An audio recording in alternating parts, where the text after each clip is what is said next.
انسان کے اندر جو روح ہے یہ اللہ کا امر ہے، یہ جب نکل جاتی ہے تو انسان بیکار ہو جاتا ہے، میرے اپنے ہاتھ میں ہے کیا؟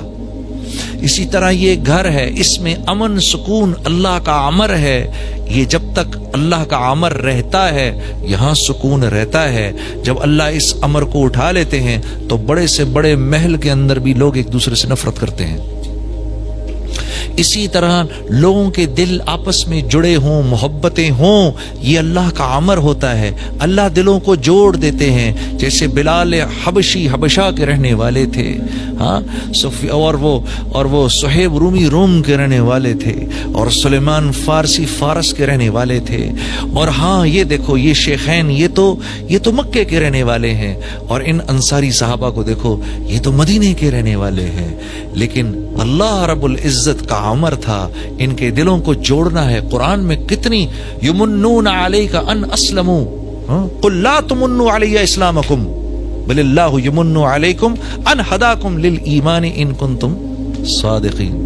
کیا بات ہے، یہ میرے نبی ان سے کہیں زیادہ باتیں نہ کریں، ہاں، کہ انہوں نے آپ پہ کوئی احسان نہیں کیا، آپ نے ان پر احسان کیا ہے، ہم نے ان پر احسان کیا ہے کہ ان کو دین کا وہ دے دیا تاکہ ان پر رحم کریں، دین کی سمجھ دے دی تاکہ ان پر رحم کریں، ان کے دلوں کو جوڑ دیا۔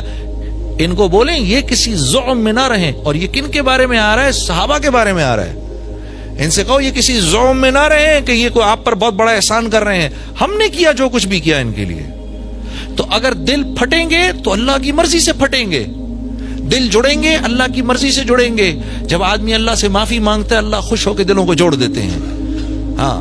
جب آدمی بے باک ہو جاتا ہے، بار بار بار بار بار اللہ کو آنکھیں دکھاتا ہے، پھر چھوٹا سا اللہ کی طرف سے حال آتا ہے، چھوٹا سا اللہ کی طرف سے حال آتا ہے، لا الہ الا اللہ۔ اللہ کے نبی فرما رہے ہیں اے مہاجرین کی جماعت 5 چیزیں ایسی ہیں، اور میں اللہ کی پناہ مانگتا ہوں کہ یہ 5 چیزیں تم میں آئیں۔ یہ مولانا یوسف صاحب رحم اللہ جو ہماری دعوت کے جو بڑوں میں سے تھے، امیر بھی رہے، یہ ان کا آخری بیان ہے، اس کی یہ چھوٹی سی بات ہے جو میں آپ کے سامنے عرض کر رہا ہوں۔ اور مہاجرین کی جماعت، مہاجرین کون ہے؟ مہاجرین کون ہے؟ یہ ٹاپ براس سے کہہ رہے ہیں اللہ کے نبی، سابقون الاولون سے کہہ رہے ہیں، جو ٹاپ براس بیٹھی ہے سامنے ان سے کہہ رہے ہیں، جو کہ مر مٹنے کو تیار ہیں، سب کچھ چھوڑنے کو تیار ہیں، جن کی اللہ تعریفوں پہ تعریف کر رہے ہیں۔ ابو بکر رضی اللہ تعالیٰ عنہ کیا فرما رہے ہیں؟ فضل والے، یہ فضل والے ہیں، ہاں۔ اور عمر رضی اللہ تعالیٰ عنہ کے بارے میں کیا آ رہا ہے؟ وہ عرفہ سے صحابہ واپس ہو رہے ہیں تو جبرائیل امین آئے، یا رسول اللہ، اللہ رب العزت آپ کے صحابہ پر اس وقت فخر فرما رہے ہیں، اور خاص طور پر عمر بن خطاب پر فخر فرما رہے ہیں۔ آسمانی عمر فی الجنہ، ابو بکر فی الجنہ، عمر فی الجنہ، عثمان فی الجنہ، علی فی الجنہ، عبد الرحمن بن عوف فی الجنہ، زبیر بن عوام فی الجنہ، سعید فی الجنہ، طلحہ بن عبید اللہ فی الجنہ، سعد بن ابی وقاص فی الجنہ، ابو عبیدہ بن جراح فی الجنہ۔ یہ 10 کو تو منہ پر کہہ دیا، یہ سب جنتی ہیں۔ کیا کیا بشارتیں مل رہی ہیں، ان سے فرما رہے ہیں میں تمہیں کہہ رہا ہوں 5 چیزیں تم میں نہ آئیں کبھی بھی۔ پہلی کہ جو قوم کھلم کھلا بے حیائی شروع کر دیتی ہے، اور یہ مسلمانوں کے بارے میں کہا جا رہا ہے، یہ غیروں کو نہیں کہا جا رہا، غیروں کے ساتھ اللہ کا معاملہ دوسرا ہے، ہمارے ساتھ اللہ کا معاملہ دوسرا ہے۔ ان کو ان کی نیکیوں پر اللہ دنیا میں دے دیتا ہے، ان کی برائیوں پر ان کی پکڑ نہیں ہوتی۔ ہمارے ساتھ ہماری نیکیوں پر ہم کو حیات طیبہ ملتی ہے، خوبصورت زندگی ملتی ہے، اجر اللہ قیامت کے لیے رکھتے ہیں، اور برائی جو ہو اس پر پکڑ آ جاتی ہے۔ کیوں پکڑ آ جاتی ہے؟ کیونکہ ہمیں اللہ دنیا سے جب لے جاتے ہیں تو اللہ کی منشا ہے کہ اپنے اس بندے کو گناہوں سے پاک کر کے لے کے جاؤں، تاکہ آخرت کے عذاب سے اس کو بچا لوں، دون العذاب الاکبر لعلہم یرجعون۔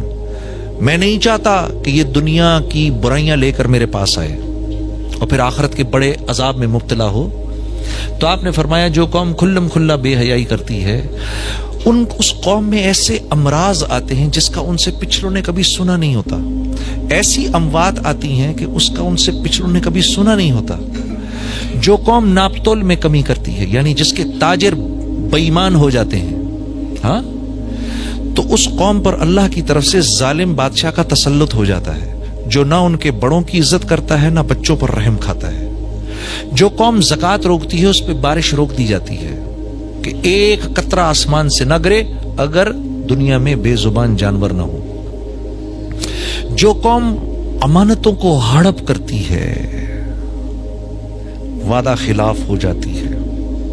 میں اور آپ اس وقت اس معاشرے میں سب سے بڑی وعدہ خلافی کون سی کر رہے ہیں؟ جو ہم سب کر رہے ہیں، جو ہم سب کر رہے ہیں اس وقت۔ ایک وعدہ خلافی میں آپ سے کر رہا ہوں، آپ ان سے کر رہے ہیں، وہ ان سے کر رہے ہیں، وہ ان سے کر رہے ہیں، وہ ان سے کر رہے ہیں۔ ہم سب ایک دوسرے سے ایک کیا ہوا وعدہ اس کے خلاف چل رہے ہیں، سب کے سب۔ اور وہ کیا ہے؟ ریڈ لائٹ کو توڑنا، جان بوجھ کے ریڈ لائٹ توڑنا۔ میرا حق نہیں ہے اس وقت جانے کا۔ ہم 40 گاڑیاں کھڑی ہوئی ہیں ریڈ لائٹ کے اوپر، ایک آدمی توڑ کے نکلتا ہے، ہم 40 لوگ دیکھ رہے ہیں کہ اس ظالم نے، اور یہاں سے آنے والی گاڑیاں ہیں، ہم سب دیکھ رہے ہیں اس ظالم نے، اس کو نہیں توڑنی چاہیے تھی، یہ اس نے ہم سے وعدہ کیا ہے، اس ملک کے قانون کو پورا کرنے کا وعدہ کیا ہے، یہ توڑ کے نکل گیا۔